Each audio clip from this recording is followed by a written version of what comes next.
ಇನ್ನು ಕೊನೆಯದಾಗಿ ಮೀನರಾಶಿಗೆ ಈಗಾಗಲೇ ನಾ ಹೇಳ್ದಂಗೆ ಉಗಾದಿ ಹಬ್ಬದಿಂದ ಇನ್ನು ಈ ತಿಂಗಳೆಲ್ಲ ಷಷ್ಠಗ್ರಹ ಕೂಟ ಇರೋದರಿಂದ ವಿಶೇಷ ಅನಿಷ್ಟ ಫಲದಾಯಕ ಮೀನರಾಶಿಯವರಿಗಿದೆ. ಮತ್ತು 7.5 ಮಧ್ಯದಲ್ಲಿದೆ, ಜನ್ಮದಲ್ಲೇ 7.5 ಇದೆ. ದ್ವಾದಶದಲ್ಲಿದ್ದಂಥ ಶನಿ ಜನ್ಮಕ್ಕೆ ಬಂದಿದೆ. ಈ ಜನ್ಮದಲ್ಲಿದ್ದಂಥ ಶನಿ 2ನೇ ಮನೆಗೆ ಪ್ರವೇಶ ಆಗೋವರೆಗೂ 30 ತಿಂಗಳ ಕಾಲ ಈ ಮೀನರಾಶಿಯವರು ವಿಶೇಷವಾಗಿ ಬಹಳ ಎಚ್ಚರಿಕೆಯಿಂದ ಇರಬೇಕಾದ ಪ್ರಸಂಗ ಇದೆ. ಅಂದರೆ ಹಣಕಾಸುಗಳನ್ನು ನಾವು ಇನ್ವೆಸ್ಟ್ಮೆಂಟ್ ಅಂದರೆ ಎಲ್ಲೇ ಒಂದು ಮುಂದೂಡೋದ್ರಿಂದ ಯಾವುದೇ ಕ್ಷೇತ್ರದಲ್ಲಿ ಹಣಕಾಸು ಕೊಡಬೇಕಾದ್ರೆ ಸ್ವಲ್ಪ ಯೋಚನೆ ಮಾಡಬೇಕಾಗುತ್ತೆ.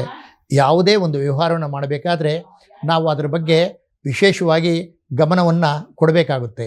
ಅದರಿಂದ 12 ರಾಶಿಯವರೆಗೆ ನಾವು ಹೇಳೋದಾದಾಗ ಮೀನರಾಶಿಗೆ ವಿಶೇಷ ಅನಿಷ್ಟ ಫಲದಾಯಕ ಅಂತಾದರೂ ಸಹ ಅಷ್ಟೊಂದು ಭಯ ಪಡಬೇಕಾದ ಅಗತ್ಯ ಇಲ್ಲ.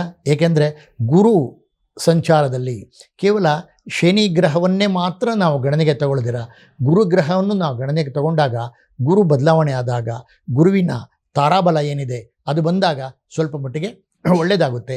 ಆದರೆ ಜನ್ಮ ಜಾತಕದಲ್ಲಿ ಪ್ರತಿಯೊಬ್ಬರಿಗೂ ಜನ್ಮ ಜಾತಕದಲ್ಲಿ ಶನಿ ಒಳ್ಳೆಯ ಸ್ಥಾನದಲ್ಲಿದ್ದಾಗ ಅವರಿಗೆ ಲಾಭದಲ್ಲೋ ಉಪಚಯ ಸ್ಥಾನದಲ್ಲೋ ಇದ್ದಾಗ ಶನಿ ಗ್ರಹ ಯೋಗ ಫಲದಾಯಕನಾಗಿದ್ದಾಗ 7.5 ಬಂದಾಗ ಅಷ್ಟಮ ಶನಿ ಬಂದಾಗ ಪಂಚಮ ಶನಿ ಬಂದಾಗ ಅಷ್ಟೊಂದು ಅವಘಡಗಳನ್ನು ಕೊಡೋದಿಲ್ಲ ಅಂತ ಖಂಡಿತವಾಗ್ಲೂ ಹೇಳ್ಬೋದು.